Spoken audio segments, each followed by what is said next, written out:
Welcome to What the Theory.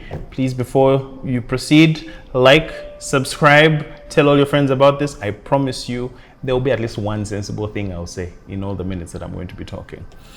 Today's episode is the myth of the true world.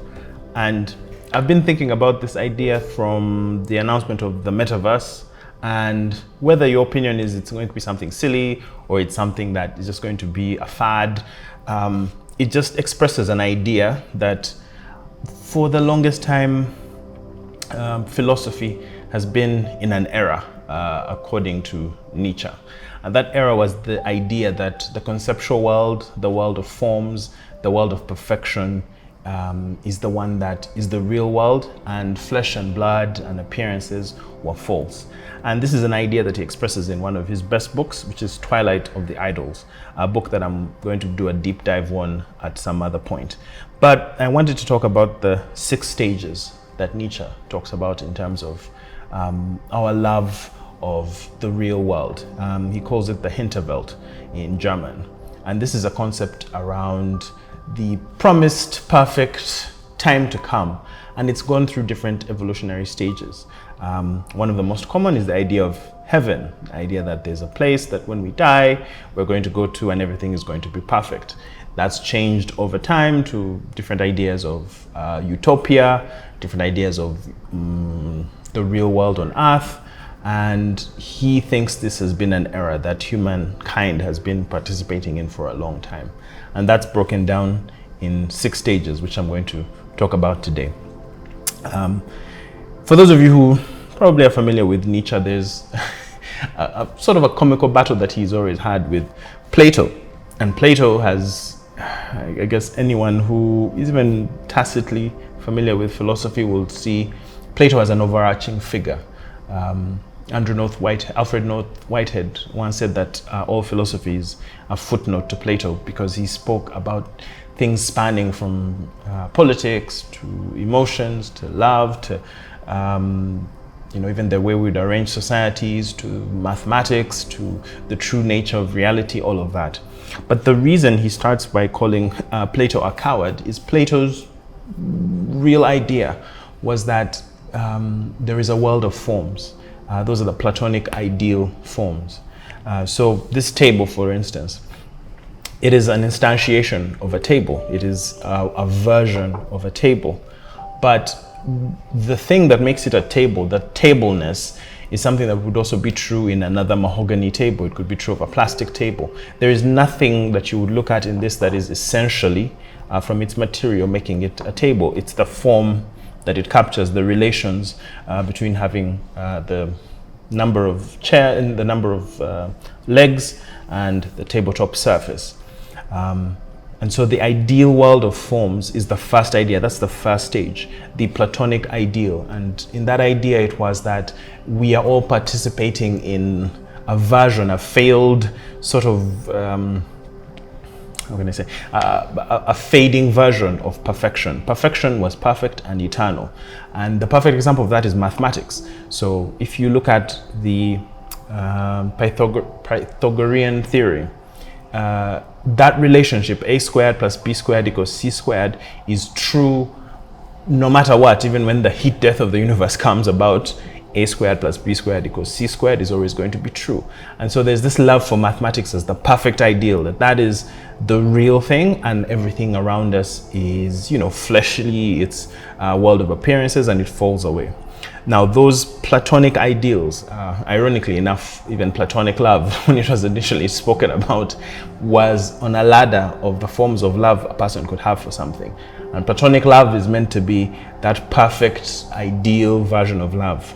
In today's parlance, of course, if they say it's platonic, it means you guys are not having sex. Well, in Plato's day, having sex with your friends was probably a nice benefit.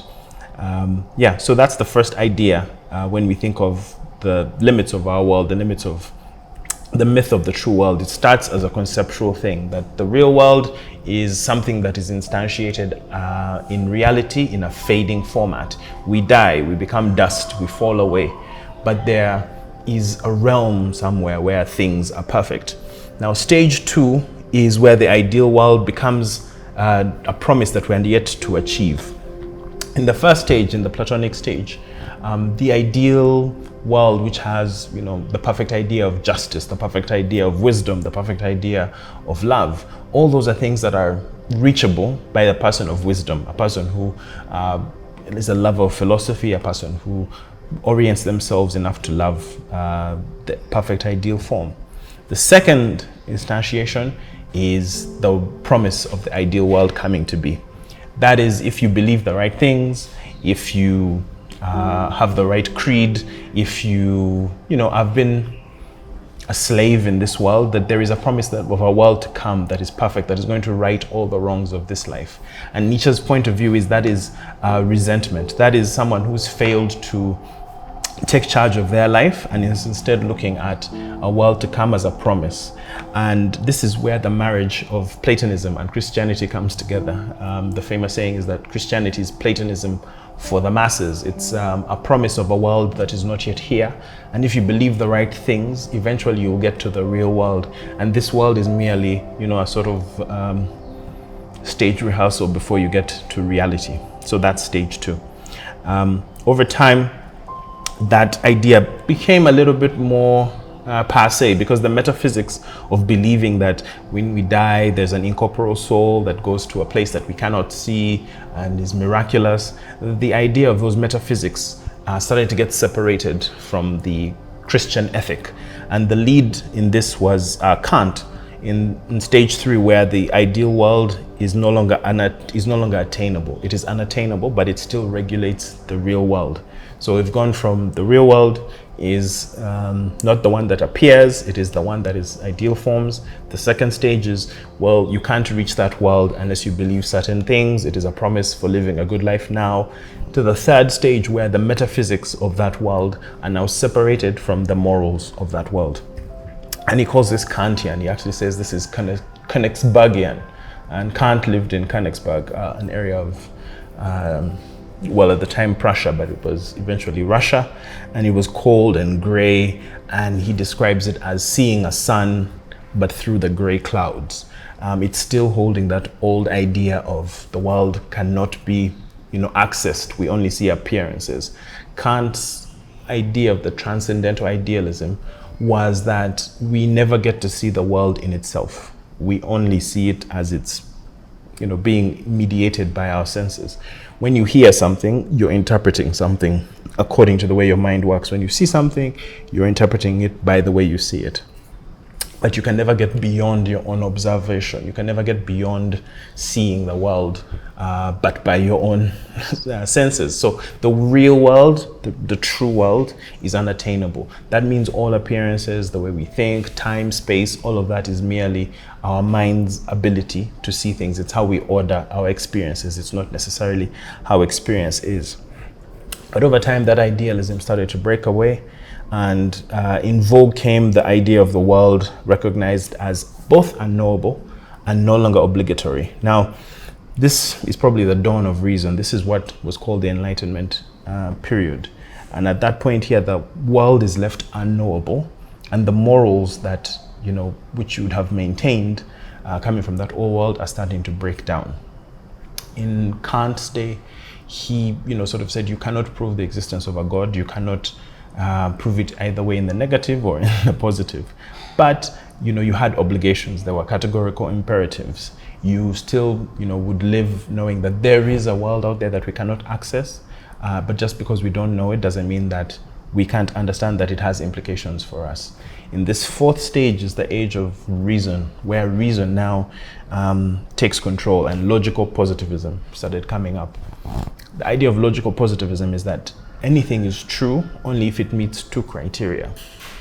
One, it is true by definition. So, for instance, the word brother, by definition, that is true because the definition of brother means that you are a male sibling to someone else. And then the other way you can prove something is true, if not by definition, is that you have a physical example of it. You have empirical evidence. And sans that, whatever you're saying is nonsense. So if you say something like God exists or a soul exists, those are sentences which cannot be verified. Without the verification principle, you cannot know anything for sure. So even a discussion of the real world versus, the world that we see around us, it's nothing that can be proved. So there is no need to waste time on that. So the fourth stage is the sort of Enlightenment was getting rid of all of those things and calling them superstition. But as those things started to disappear from the world, we realized that science couldn't answer the deepest questions of our reality, why we were here, what it means for us to exist. Science would say, well, we can tell you what something is, we can tell you how it works, but we cannot tell you how to live.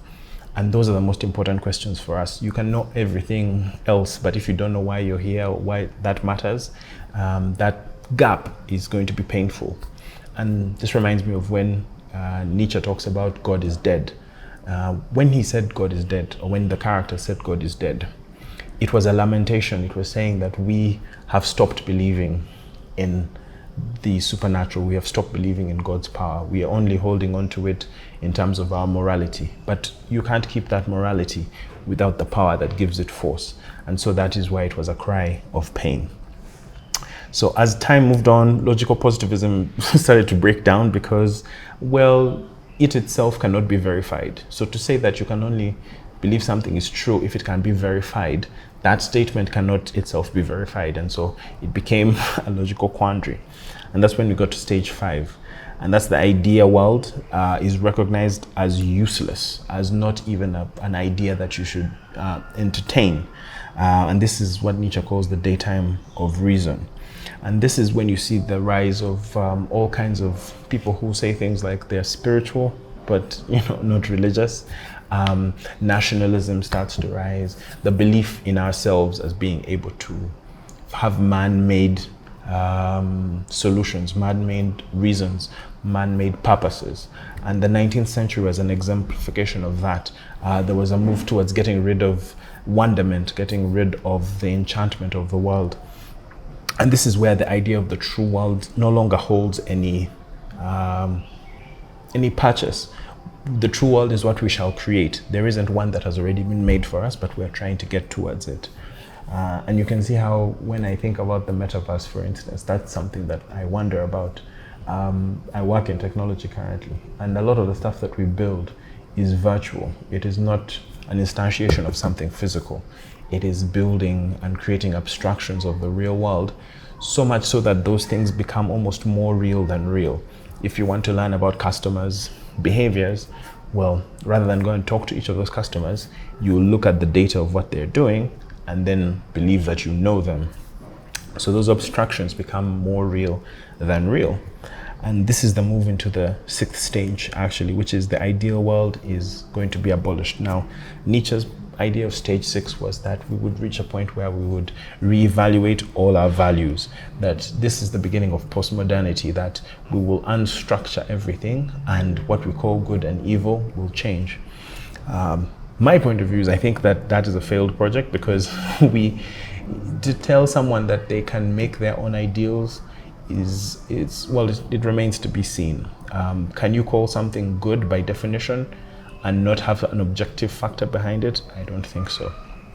But the message for us is that a lot of us still believe in the real or true world theory, and the things around us no longer make sense. If you think of the idea of Plato's cave, you think of a person who's been chained up in a cave and only seeing shadows, and they think those shadows are reality. When that person leaves and sees sunlight and sees real people, that is meant to be enlightenment. And Plato used that to mean that our real world is nothing but shadow because it changes, and he was going to see the real thing. But over time you will see that that is a wrong idea, and a wrong idea, he calls it the biggest error in philosophy and in religion, because we start from the concept that what is unchanging, what is solid, what will never be transformed is what is real, and what changes isn't. But if you look at those definitions, something that doesn't change, something that is immovable, that's the very definition of nothing. It's just a concept. And so we've taken nothing and taken that concept and made it the starting point rather than the conclusion of what we see around us. And it's a despising of real life. It is a despising of the flesh. It is a despising of our passions and of real existence. And Nietzsche's point is that we should be life affirming. And the only way to be life affirming is to look at what changes, to look at what is in flux. The only constant is actually change. And for me, that's, whenever I ask what the meaning of life is, I'm looking for a permanent answer. But what if the answer is that it's always changing, is that there will never be a fixed point? And well, that's a thought I think worth meditating on. Thank you.